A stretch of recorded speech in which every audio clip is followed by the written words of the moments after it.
That was it. Hey guys, it's the end of November. I'm getting ready for the 2019 race season, and I got the triathlon bike all built and ready to go, which is basically the training bike, the fitness bike, if you will. And we're going to do our first half Ironman in 2019. So I got that project up and running, ready to go. The RM250, you know, those videos speak for itself. That bike's just, I can't say enough about it. Getting back into motocross and getting out there in the local club series and actually being able to win a couple novice races, you know, at the local level, at the local club level. Being able to win some novice races is just a joy to my heart. That's I had so much fun with those guys, the SEVMX crowd, and that was awesome. I really appreciate it. I'm going to get into some local. I looked at my weekend calendar training schedule, and I need some fast twitch muscle exercises to go along with the Ironman training in 2019. And I thought about, you know, the limited amount of motocross racing access I have where I live. There's a lot of motocross riding parks, and there's a really nice Saturday series at Calhoun that I can never get to because I'm a service manager at a dealership and I always work every Saturday. So with my racing schedule being limited to Sundays only, I looked around Georgia and, you know, I'm limited in my motocross access. I can travel to Alabama, Tennessee, and Georgia and get about 8 motocross races in per year. So that's 8 motocross races, 1 Ironman. What am I going to do all those other weekends? I'm going to go BMX racing, guys. It's something I haven't done since I was a child. It's very, very inexpensive, relative to. Yeah, I'm going to do it again in the old guys class. I just turned 46, so I'm going to do some 46 to 50 novice boys racing, they call it. And then there's a cruiser class that a lot of the old guys kind of do. I was watching a lot of the local results pages, seeing how many guys are in what class. Because I don't care about winning. It's all about fitness for me and activity and exercise.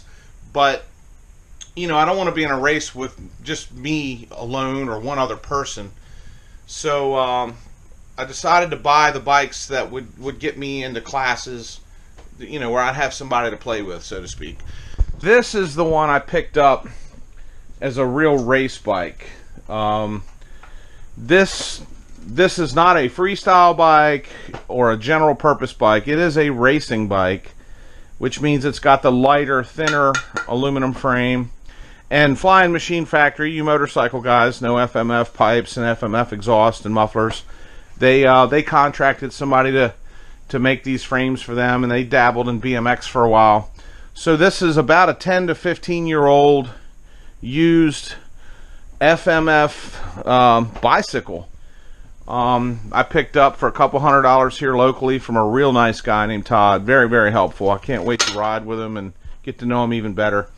But you know, it just needs to be refurbished like anything else. You know, everything works, but you know, the brakes drag on the rim and the bearings feel a little coarse.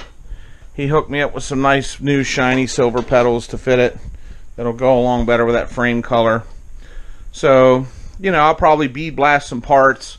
I've got another motocross project out in the trailer that's going to need a lot of bead blasting work. So when I'm ready to do that, I'll probably take a lot of these parts and get it all bead blasted at the same time. But put a nice matte finish on those shiny but rusted bolts. You know, shiny's nice until it starts to rust on the inside. Then you just bead blast it and make it a matte finish and coat it. But this is a chromoly fork, it looks like. So I'll probably just you know, bead blast that. Make it raw. It'll have a little bit different raw look than this aluminum does. Bead blast the black off of this stem and just make it shiny. So, you know, I'm gonna just go through it like I do. I'll repack these bearings. I'll repack these bearings. I'll buy a spare freewheel of various different sizes. I'll get a couple different front sprockets. They're only like 30 bucks a piece. and try different gearing ratios, and I'll inspect and or replace those cartridge bearings in that bottom bracket. Let's just wait. Let's just do this. Let me show you guys how to tear weight out a bicycle real cheap and easy at your house with your mom's bathroom scale. Okay, so there I'm zeroed out.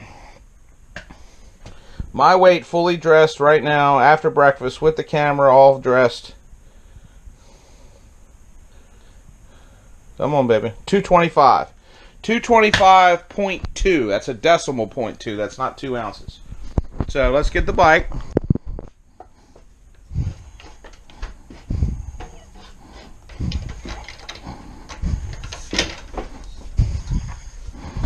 Okay, let's reset the zero again. Okay. I got the bicycle in my left hand.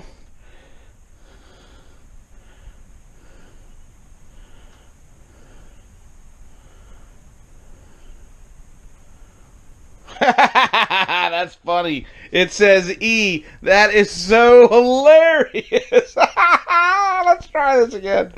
Oh, that was funny. That was actually funny. Okay, 248 even. So we went from 225 to 248. What does that mean?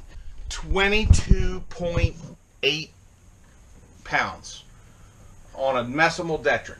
So that's like 13 ounces, okay? So it's a 22, 23 pound bike. I got it used for $200. How much is it going to cost me to buy a sub 20 pound bike? $1,000? Okay. So if I buy a $1,000 bike to save 2 pounds when I'm 40 pounds overweight, I mean, I got 7 pounds worth of chin right here I could lose. I mean, the first chin's normal. The second chin's probably about 4 pounds. But that third chin's 3. I mean, I got 7 pounds of chin I could get rid of here, guys. So when I got 7 pounds of chin to lose, do you really think I'm going to spend $1,000 to go lose 2 more pounds on a bicycle? Come on, guys. Now, if you want a nice new BMX bike and you've worked hard and you choose to invest your dollars into something you're proud of having, that's great. I'm not knocking that. I'm really not. But do you need to do that to win nationals? Do you need to do that to rise to the pro ranks in the sport of BMX? No, you do not. You do not need to do that. You need to go out and buy a used $200 racing bike.